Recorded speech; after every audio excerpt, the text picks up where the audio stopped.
Good. Well, anyway, thank you for coming. I hope you enjoy your evening. I plan to. This is nice, isn't it?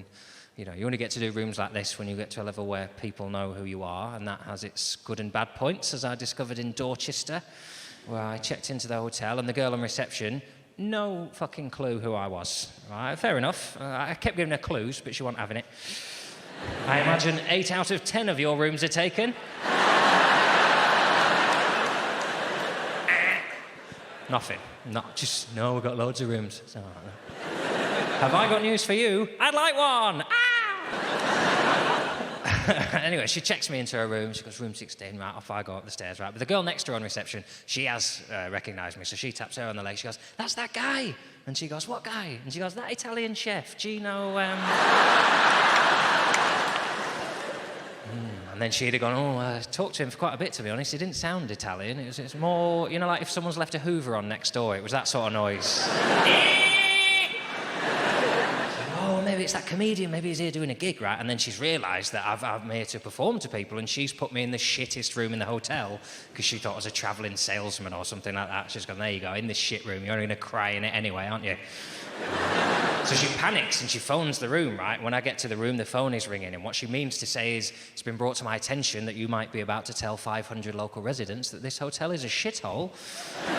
Because I've given you no reason to doubt that this hotel is a shithole. But would you like, I'll give you a cheeky, better room and we'll just never mention this, we'll pretend it never happened, right?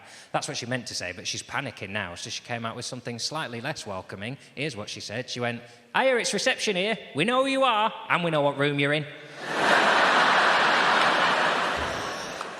Which just scared the shit out of me, if I'm honest. Oh, really? Well, I won't be masturbating in this room then. Thank you very much. Yeah. And the worst thing they teach me as a man is that I'm supposed to be like a prince. I'm supposed to rescue women from all situations and do all things for them. And women don't need that anymore. They don't give a shit. And it's not... This sounds like I'm being, do you know what my problem is? I love too much. I'm not saying that. I'm saying I'll ruin your fucking life. I will follow you everywhere and do everything and weird little shitty things where you go, I've got to book that. No, you haven't. I went through your diary. I saw you had that meeting coming up, so I'll book the train for you. No need to thank me. Can't get angry with me, can you? Because it's a nice thing, but it's all festering away. Until one day it all comes out and you just go, will you piss off? I can eat a yoghurt on my own. And I go, you don't have to, I'll flick it at you. You just tell me what yogurt you like, I'll wake you up by flicking it into your face. So I tell you. I'm gonna have my own fun. Fuck. That's not the voice I'm sticking with. I think that's the one that jars mouth with the body I've been given. Hey, hi, what's happening? You're leaving. What's happening? The reason I want a relationship to work is because I finally, for the first time in my life, started to think I want kids. And I've never really... Broody to me is just not certain that I definitely don't want children. If I, even for a second, think, I could handle that, that is massive broodiness to me. And it happened the other day, walking near where I live, I saw a woman pushing a pram with 2 kids in it, about toddler age, they could converse and understand. And all I heard her say, really tedious comment, she just went, well, no, because cars aren't allowed to turn right all the time. Sometimes they have to go straight on. That's all I heard her say. And I thought, that's what I want. I want to have to explain that to a human. Imagine how fun it must be to have company of 2 humans to whom you say a sentence like that and they go, you blow my mind. I've always thought they could just turn right willy-nilly, but you're telling me sometimes they have to go straight on. I mean, where do they end up? Well, they just do 2 rights. Fuck me. So glad you're with me. I just think I understand this world. And then...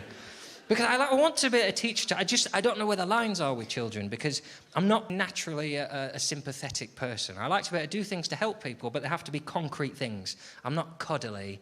I don't do, all that shit I hate. Words like diddums and noo-noo and schminky and all that crap. When you tell someone a problem, they go, diddy-boo-boo. You go, piss off, don't touch me.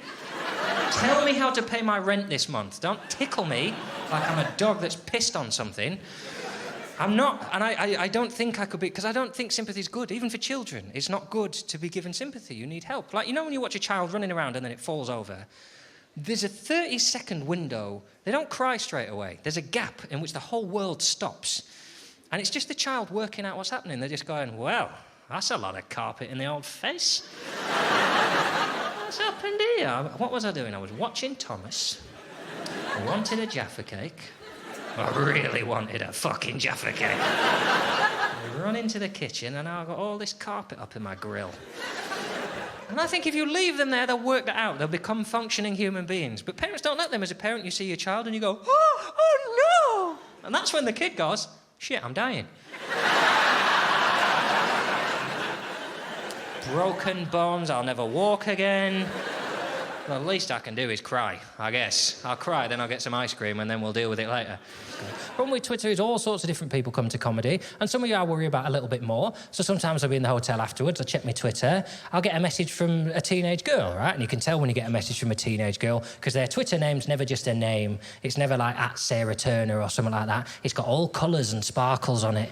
But like @IzzyWizzy, and then a galloping unicorn, and a beating love heart and a cupcake with a candle in it, and the whole thing says, why would I just tell you my name? There's so much more about me. I love unicorns and cupcakes and candles and love.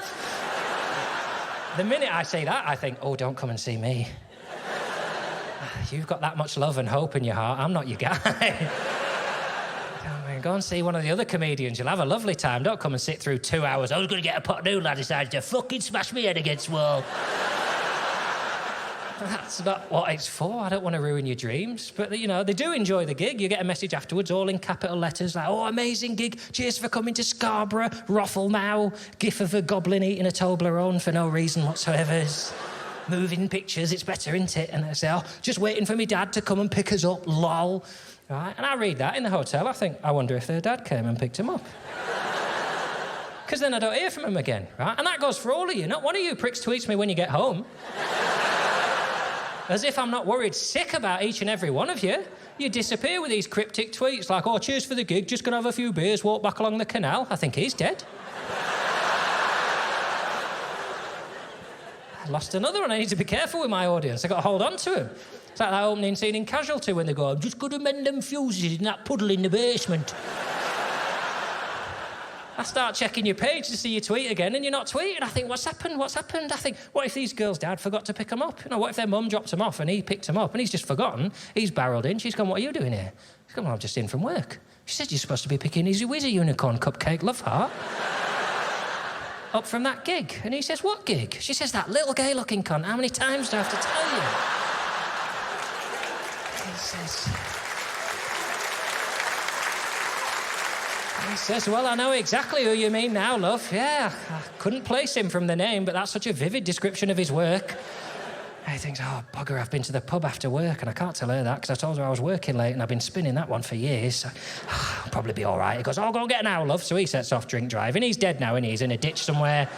Smashed into a tree. He wouldn't have texted her, would he? To say, I'm about to hit a tree, love, you want to get a taxi? So she's still outside the venue, isn't she? Freezing. Scarborough, Seafront Theatre, middle of December. Oh, he'll be here in a minute. Oh, he'll be here in a minute. Then I think, what if a transit van turns up and starts driving around? She's like, oh, sometimes he comes in the works van. Sometimes he's back in the works van. They get in the back of this van, then they wake up 2 weeks later in the middle of Eastern Europe, surrounded by, as we know, the least funny rapists anywhere on the planet.